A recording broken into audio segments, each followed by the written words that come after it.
जय हिंद, जय महाराष्ट्र. विद्यार्थी मित्रांनो, आपण आज मागील पोलीस भरतीमध्ये आलेला प्रश्न बघणार आहेत. तर बघा, तर खालील स्क्रीनवर जो प्रश्न दिसतो विद्यार्थी मित्रांनो, तो आपल्याला काय करायचा आहे, सोडवायचा आहे. तर बघा, प्रश्नामध्ये आपल्याला काय सांगितले विद्यार्थी मित्रांनो, की 25चे काय सांगितले, 25चे 40% प्लस 60चे 20% is equal to question mark.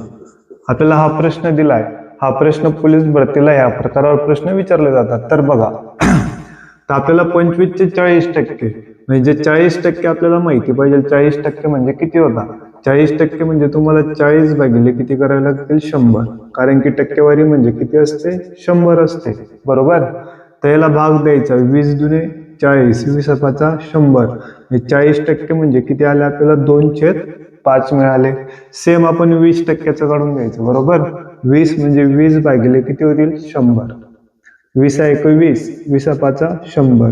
20% म्हणजे किती आले, 1/5. मग चे म्हणजे काय असतो, गुणाकार असतो, बरोबर. आपल्याला ते माहिती आहे. मग 25 गुणिले 2/5 प्लस इकडे 60 गुणिले 1/5. आता याचं कॅल्क्युलेशन करायचं. 5 5, 5/5 25, उरले किती, 5 गुणिले 2 प्लस 5 5, 12×5 60, उरले किती, 12×5 60, म्हणजे 12 गुणिले 1. 5 दुने किती होतात, 10 प्लस 12 गुणिले 12, आपल्याला किती मिळाले, 22. म्हणजे आपले उत्तर किती मिळाले, 22. तर व्हिडिओ आवडल्यास चॅनलला सबस्क्राईब करा, लाईक करा, शेअर करा. जय हिंद, जय महाराष्ट्र.